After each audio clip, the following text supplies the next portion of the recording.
Bonjour, je suis Cédric Villani, mathématicien, 50 ans, ancien député, ancien président de l'Office parlementaire scientifique, et au cours de ma carrière, j'ai pu rouler ma bosse à travers toutes sortes d'institutions, de comités, sur le lien entre les questions scientifiques et les questions liées à l'organisation de la vie publique.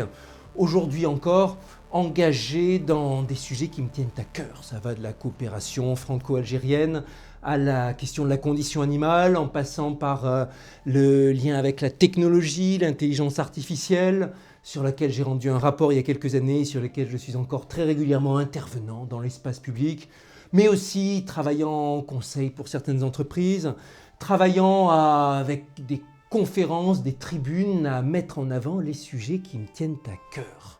Dans ce projet que je vous présente aujourd'hui, sans doute, c'est tout un programme, le titre même. Le doute, au départ, c'est une vertu, quelque chose de positif. Les philosophes, depuis le XVIIe siècle, avec l'apparition de la science moderne, ont insisté sur l'importance du doute pour construire le savoir. Le doute cher à Descartes, le doute tel qu'évoqué par Blaise Pascal, nier, croire et douter bien sont à l'homme ce que le courir est au cheval. Plus près de nous, le philosophe Alain parlait du doute comme le sel de l'esprit. Et moi, qui suis scientifique de formation, j'ai appris à considérer le doute comme une valeur positive. Mais aujourd'hui, le doute a été utilisé, réutilisé, instrumentalisé pour peser au service de grands intérêts constitués, pour empêcher les choses d'avancer. Ce sont les marchands de doute, l'ouvrage écrit brillamment par Naomi Oreskes et Rick Conway, pour dénoncer la façon dont de grands lobbies instrumentalisent le doute pour empêcher les sociétés d'adopter des réglementations sur la cigarette, le réchauffement climatique, les questions de défense, etc., etc., la pollution chimique et tout ce que vous voulez. Mais c'est aussi ce que vous pouvez ressentir bien souvent quand vous adoptez une position tranchée dans la sphère publique. Combien on va vous tomber dessus pour semer le doute sur votre propre parole, sur vos intérêts, le doute sur vos positions, et combien certains vont s'acharner pour dire que votre position, elle est simpliste, que c'est pas si simple que ça, qu'il faut prendre en compte ceci, cela, etc., etc.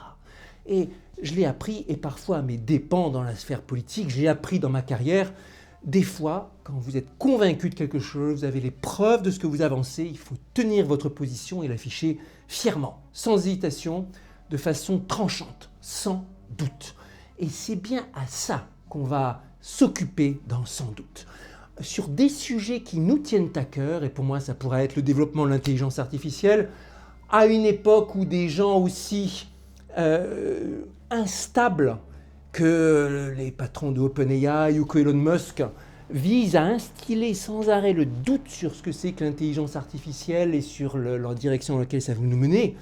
Parfois, le doute à instrumentaliser ici de façon extrêmement cynique, ou pour des sujets tels que la condition animale, ou dès que vous parlez des grands thèmes que sont notre alimentation, la déforestation en cours, les prisons, les cages dans lesquelles vivent aujourd'hui des centaines de milliards d'animaux chaque année pour une surconsommation de viande qui n'a aucun sens, que ce soit en termes sanitaires ou en termes environnementaux, ou en termes économiques d'ailleurs. Ici, j'ai pris seulement 2 sujets parmi ceux qui me tiennent à cœur, mais il y en a bien d'autres sur lesquels il est important, face à cette chape de plomb du doute, de dire les choses sans hésitation. Il y a des personnes qui incarnent très bien aujourd'hui cette nécessité vitale pour notre société d'arriver à redire les choses, et je vais en citer juste un de mes héros personnels. Je lui ai rendu visite en prison il y a peu, c'est Julian Assange.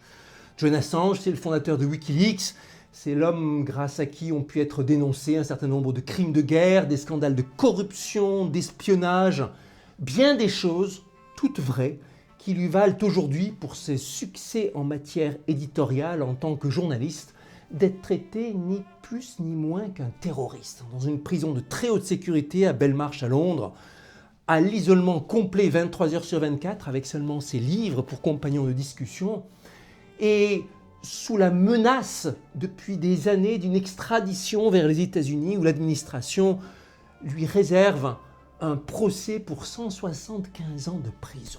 Le prix du courage de dire la vérité. Malgré cet exemple c'est notre devoir à tous que de dire la vérité, même quand elle dérange, même quand elle concerne nos amis, même quand on n'a pas un rôle reluisant là-dedans. Et c'est bien à ça que nous nous emploierons, certains d'entre nous, hommes et femmes de bonne volonté, sur Sans doute. À bientôt.